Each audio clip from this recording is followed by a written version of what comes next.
I have just been sat here filming and I hadn't pressed record. It's been a very long day. Should we try this again? So there is a reason why the room is dark today. My lights have just been flickering on and off all day, so I decided to turn them off because all you'll see is them kind of come on and then go off. So the candles are lit, and I mean, that light over there is on, so I've no idea what's going on. The other thing as well I'd like to say just before we start is I'm sitting on my leather chair, so you might hear some... Why does it never make a noise when you want it to? It never does this, oh my god. I'm sitting on the leather chair, so it might make some weird noises every now and again, and it's most likely going to be the chair, not me letting one off. There we go. That noise. Yeah. You get the gist. So I would like to make this video today targeted towards third year student nurses and also towards newly qualified nurses as well. So on Monday this week, I was invited to be a special guest speaker on a virtual event held by Think Theory. And the event was all around how to help third years transition from being a student to a newly registered nurse. It's a huge topic and one that is really close to my heart, not only personally through that journey that I had, but also because that equally is part of my job in work at the moment. Is I look after the graduate work stream as well as many others, and we work in this field day in, day out. And I thought I would make this video on some kind of tips that I have for you on how to get the most out of third year and what to kind of do when you are a newly registered nurse. So the first thing I would tell any third year and any newly registered nurse is to absolutely annihilate your fundamentals of nursing care. Now, whatever field of nursing you are in, whether it's children's, adults, learning disabilities or mental health, you all have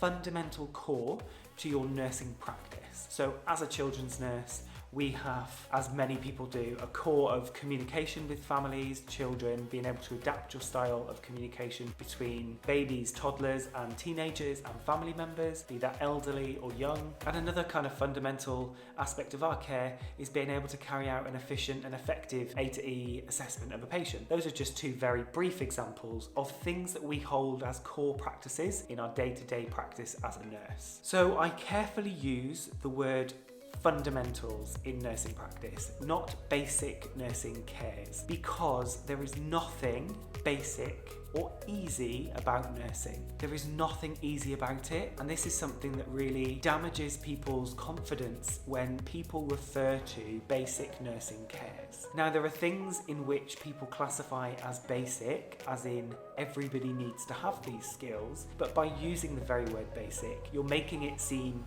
achievable when actually some people really struggle with it. So always think nothing easy in nursing, nothing basic in nursing, but absolutely fundamental to being able to deliver effective nursing, holistic care to our patients. So if you can absolutely nearly swore then. So if you can absolutely nail your fundamentals of nursing care, then you are going to be a phenomenal nurse. It may not feel enough to you as a student nurse in your third year to just be focusing on your fundamentals, but without the fundamental foundations, you are absolutely not going to be able to develop and build your specialist clinical skills, because everything relies on having a good solid foundation for which all of your underpinning knowledge is based. So focus on your fundamentals and you cannot go wrong. The second thing I'd like to say is definitely a repeat of other videos, and that is that you will make mistakes. And I need to and cannot stress this enough. Making a mistake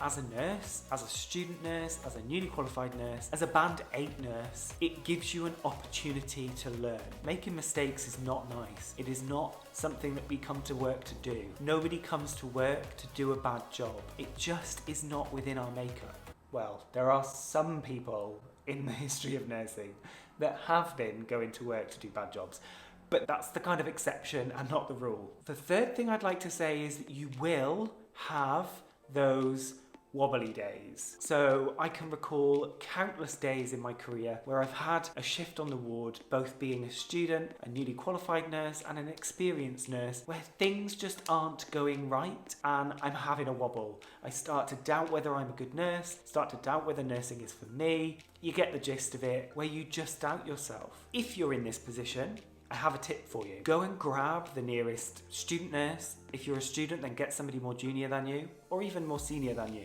If you're a newly registered nurse, then go and grab an apprentice. Go and grab somebody that's in a learner role, or go and find one of your patients that you can teach something to. So if it's a student, apprentice, another nurse, teach them a skill that you absolutely have in your belt, in your toolbox, that you know inside out. Whether that is a manual blood pressure, whether that's a really robust A to E assessment, or perhaps, a bit like me, making the best hospital corners on a bed.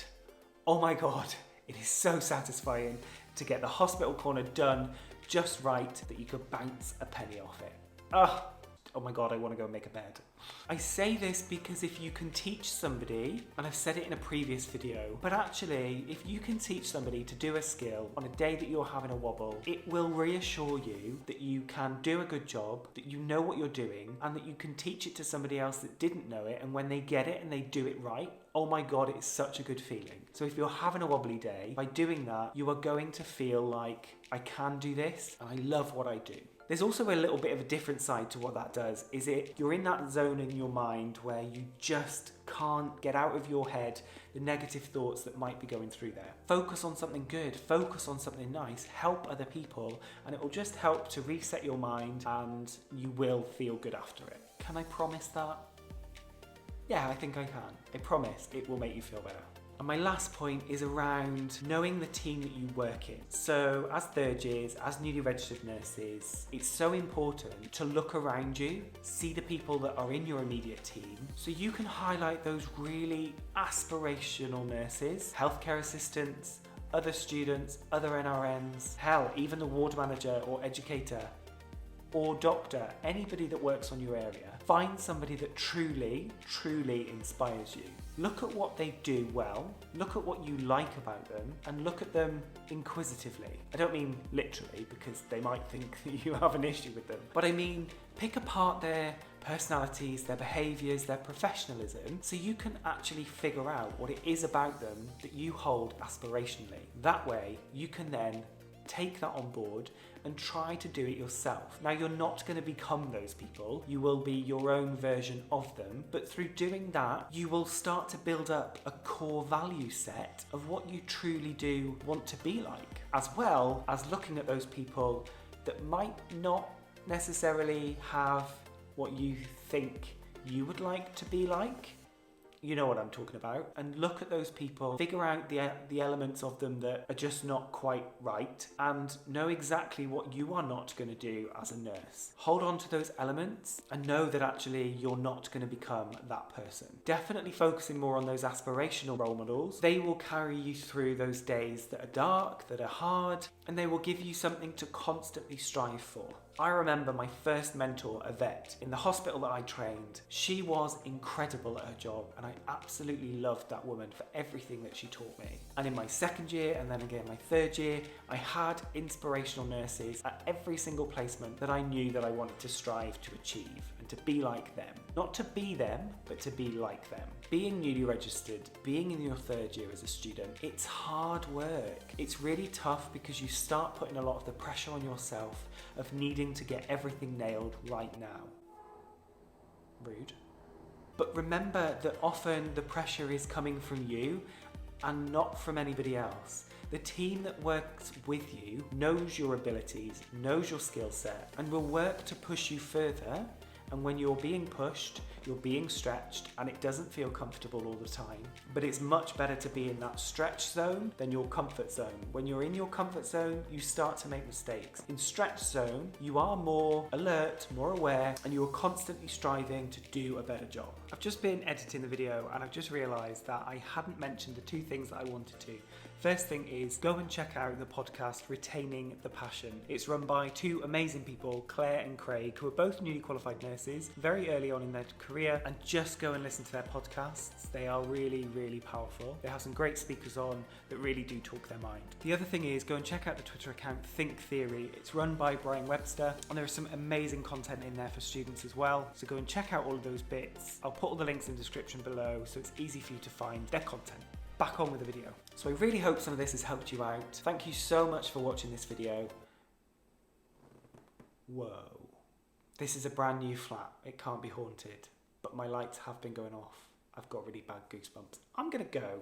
Thank you so much for watching. If you like this video, give me a thumbs up, leave me a comment below, and I will see you in the next video. Bye. Blow the candles out if you're here now.